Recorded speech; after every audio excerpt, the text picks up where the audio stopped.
अखिलेश मुसलमान का राग लापते रहते हैं या नहीं।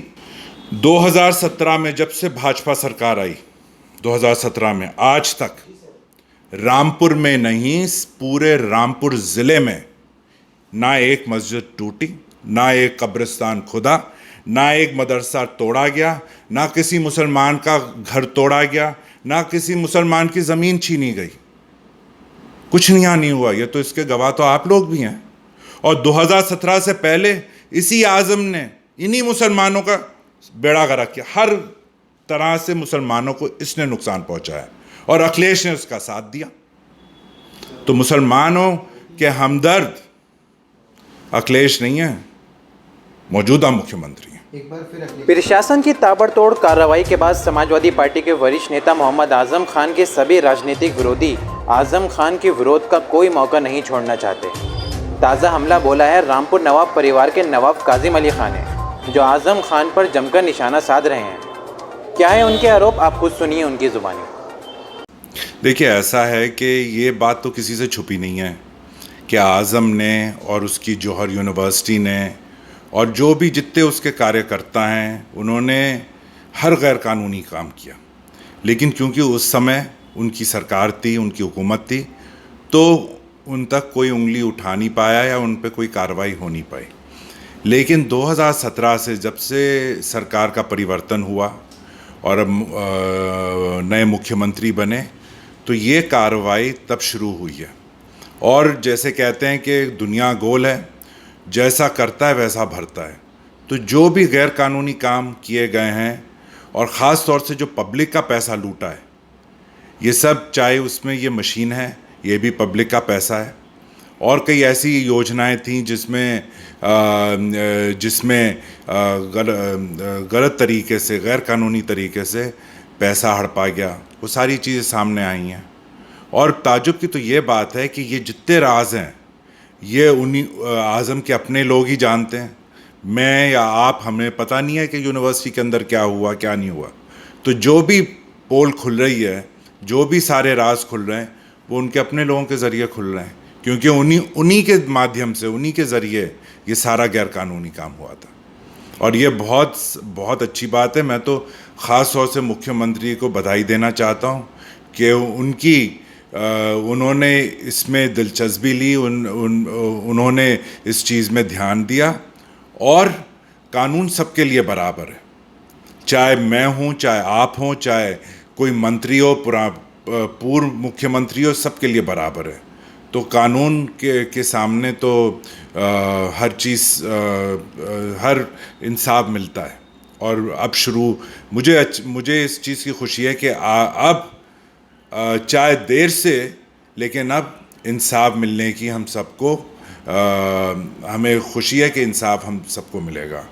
और ख़ास तौर से जो भी ये काला धंधा आज़म ने किया, हवाला किया, या फ़र्ज़ी कंपनियों को लेकर, ये जो 5 कंपनियाँ, इन फ़र्ज़ी कंपनियों को लेकर जो भी इसमें ट्रांजैक्शंस हुए, इलीगल ट्रांजैक्शन, हवाला के ट्रांजैक्शंस हुए, वो सारे खुल जाएंगे।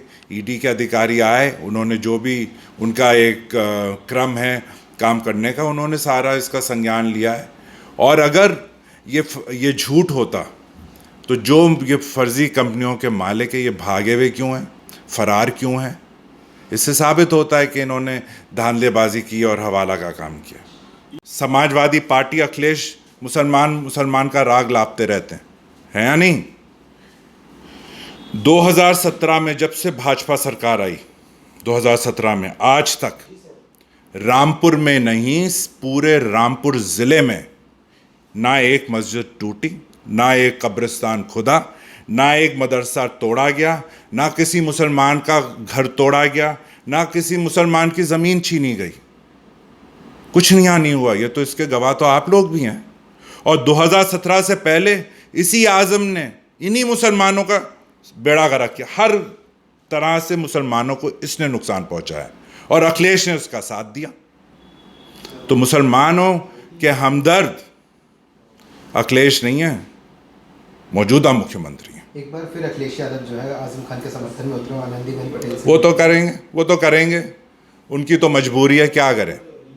क्योंकि इसके जुर्म में इसकी जितने भी इसने गैर कानूनी काम किए हैं, हाथ तो सर पे अखिलेश का ही रखा था आज़म के, उसने करवाया, उसने किया।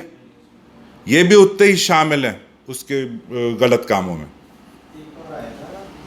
बिल्कुल आगे बढ़ गया। क्या पता किसमें क्या क्या और ऐसी चीज़ें, ऐसे ऐसे सुराग मिलेंगे, ऐसी ऐसी चीज़ें मिलेंगी जिसका अंदाज़ा या इम्कान आपको और हमें नहीं है अभी। देखिए, जहाँ तक मदरसा आलिया की बात है, जब इसने मदरसा आलिया पे कब्ज़ा किया, आज़म ने किया, तो जाहिर सी बात है इस मकसद से किया कि वहाँ का सारा जो कीमती, जो प्राइसलेस मैन्युस्क्रिप्ट्स थी, वो सब अपनी यूनिवर्सिटी ले जानी थी, वो ख़ुद लेना था। इसको तो मुफ्त खोरी की आदत है, हर चीज़ इसे मुफ्त में मिलनी चाहिए।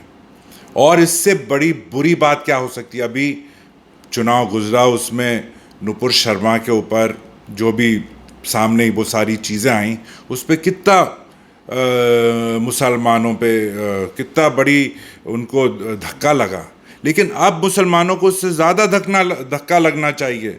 जिस कुरान को ज़मीन पे जो पड़ी हुई थी, और एक नहीं 3-4 जो हदीसें ज़मीन पे पड़ी हुई थी, क्यों नहीं इसी आज़म के ख़िलाफ़ वो अब आवाज़ उठाते हैं? क्यों नहीं जाके इसके ख़िलाफ़ नारे लगाते हैं? इसके ऊपर क्यों नहीं कार्रवाई करवाते हैं? बात तो वही है, चाहे कोई उस मज़हब को मानने वाला करे या उस मज़हब को नहीं मानने वाला करे, लेकिन सज़ा तो दोनों की एक ही है। इसको भी वही सज़ा मिलनी चाहिए, बहुत ज़रूरी है। और ये तो अब धीरे धीरे हर चीज़ आ रही है। अभी तो आप देखिए इसमें क्या क्या निकलता है। जो चीज़ें मदरसा आलिया की जो अलमारी हैं, ये इसमें सबूत है। आप लोग तो खुद मौजूद थे जब वो दीवारें टूटी थीं। कल तो प्रशासन के ऊपर कोई भी उंगली उठा सकता है कि प्रशासन ने जानबूझ के किया, उन्होंने खुद जाकर वो सामान रख दिया। लेकिन जब मीडिया के सामने हर चीज़ खुली, या जो गड्ढे खुदे यूनिवर्सिटी के उसमें से ये मशीन जो भी उसको काट के जो दफनाई गई थी वो, और जो मदरसा आलिया का जितना सामान निकला, तो आप लोगों के सामने निकला है।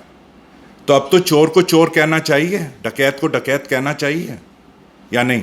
रामपुर की जनता का एक बड़ा धड़ा जो है वो ये मान रहा है कि ये निकल रही है, और कुछ धड़ा ये भी कह रहा है कि ये साजिश है। वो अंधे हैं जो कह रहे हैं, वो अंधे हैं। वो कह रहे हैं जिन्होंने पैसा कमाया है पर्चियाँ ले लेकर, जिनके दिमाग में अभी भी ये है कि शायद सरकार बदल जाए, शायद आज़म फिर मंत्री बने, शायद हमें पर्ची फिर मिल जाए। अभी भी उनका दिमाग ख़राब हुआ है। और अब तो सबके दिमाग ठिकाने लगने वाले हैं। जिनका इतना सा भी हाथ इसकी गैर कानूनी काम में था, सबको सज़ा मिलेगी, सबको मिलेगी। रामपुर पुलिस ने कोर्ट से जो है सर्च वारंट मांगा है यूनिवर्सिटी के लिए, तो क्या लगता है कुछ और भी अभी निकल सकता है? बिल्कुल। जब उन्होंने अदालत से मांग करी है कि उन्हें परमिशन मिलनी चाहिए इन्वेस्टिगेशन करने की, तो जाहिर सी बात है उनके संज्ञान में हैं चीज़ें जो हैं। मैं आपको बता दूं, रामपुर क्लब की पुरानी तस्वीरें देखिए, 2 शेर लगे हुए थे जीने के पास। वो दोनों शेर यूनिवर्सिटी कैसे पहुँचे? मलबा क्या होता है? मलबा वो होता है जो दीवारें टूटी हुई होती हैं, जो पत्थर टूटे हुए होते हैं, जो मिट्टी पड़ी हुई होती है, जो अगर सरिया है वो टूटा हुआ, मुड़ा हुआ, जंग लगा हुआ, ये चीज़ें मलबा होती हैं। कोई पूरे स्टैचू मलबा थोड़ी होगा। वो स्टैचू उसने चोरी किए और इसने अपनी यूनिवर्सिटी में लगाया। किले में जितने खंबे थे लाइटों के, सब इसके शादी घर में लगे हुए। उसकी भी इन्वेस्टिगेशन होना चाहिए। मैं तो उसके लिए भी शिकायत करूँगा।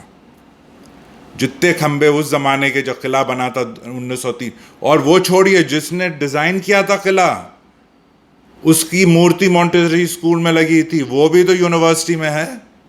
उसकी वो भी निकलेगी वहाँ से। क्या लगता है वो कहाँ थमेगा ये? बिल्कुल सब निकलेगा, सब एक एक करके निकलेगा। जो ज़मीन के ऊपर नहीं निकलेगा वो ज़मीन के नीचे निकलेगा। जो किले में सामान था, चाहे वो बिजली के खंबे थे लाइटों के, चाहे स्टैचू था, चाहे रामपुर क्लब के शहर, ये सरकार का है, ये सरकार की प्रॉपर्टी है। और वो तो और भी ज़्यादा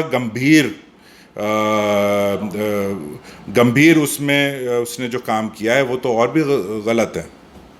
प्राइवेट चीज़ को लेना और सरकारी संपत्ति को खुरद-बुर्द करना, बहुत बड़ा अंतर है उसमें। वो तो और भी ज़्यादा गैरकानूनी काम है। इसकी सज़ा तो मिलेगी बाप बेटे दोनों को। और बाप बेटे नहीं, उनकी आज़म की जो पत्नी वो भी उतनी उतनी शरीक हैं। ये तो बीमारी का चोला उन्होंने पहन रखा है कि मुझसे चला नहीं जाता। अगर चला नहीं जाता तो इलेक्शन में कहाँ, मीटिंग में, मोहल्ले में कैसे घूम रही थी अगर चला नहीं जाता।